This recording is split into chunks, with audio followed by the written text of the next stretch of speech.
সুপ্রিয় দর্শক শ্রোতা, আসসালামু আলাইকুম। মামির হাতে রান্না চ্যানেলে আপনাদের স্বাগতম। টমেটোর এই চাটনি পেলে মাছ মাংস কোনো কিছুই আর প্লেটে তুলতে ইচ্ছে করবে না।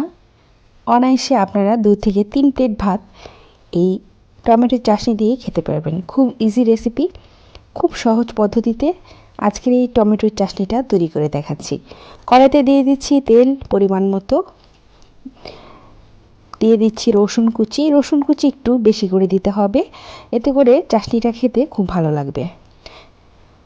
তো নেড়ে চেড়ে নিচ্ছি। এখন এটার মধ্যে দিয়ে দিব পেঁয়াজ কুচি হাফ কাপ পরিমাণ।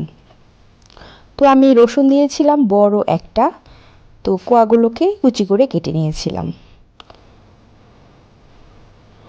তো এখন দিয়ে দিচ্ছি শুকনো মরিচ দুটা, মাঝখান থেকে একটু ভাগ করে, দেখতে সুন্দর লাগার জন্য জাস্ট দেয়া, আর খুব সুন্দর একটা ঘ্রাণ আসে এই শুকনো মরিচটা ব্যবহার করলে। তো পেঁয়াজটা আর রসুনটা একটু নরম হয়ে এসছে, এখন আমি দিয়ে দেব পরিমাণ মতো পানি। এখানে 1 কাপ পরিমাণ পানি আছে। তো এখন অ্যাড করছি হলুদ গুঁড়ো হাফ চা চামচ পরিমাণ, ধনিয়া গুঁড়ো হাফ চা চামচ পরিমাণ, আর মরিচের গুঁড়া হাফ চা চামচ পরিমাণ। মরিচের গুঁড়াটা একটু বেশি দিয়েছি। দিয়ে দিচ্ছি লবণ হাফ চামচের থেকে একটু বেশি। তো লবণটা আপনারা একটু চেক করে তারপর ব্যবহার করবেন। তো এখন আমি মশলাটাকে ভালো করে কষিয়ে নেব।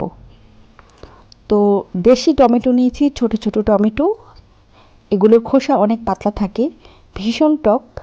তো আপনারা যে কোনো টমেটো ব্যবহার করতে পারেন। টমেটোগুলোকে আমি ভালো করে ধুয়ে কেটে ফালি করে নিয়েছি।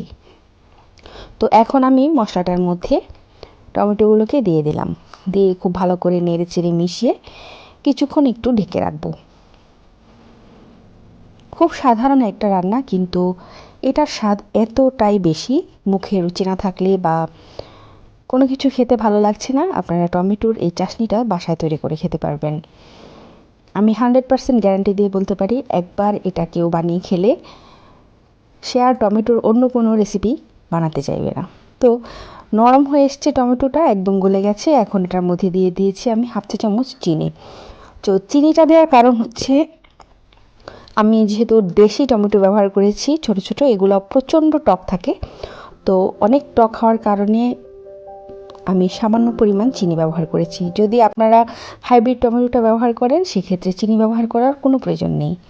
তো দিয়ে দিচ্ছি ফালি করা কাঁচামরিচ 4-5টা।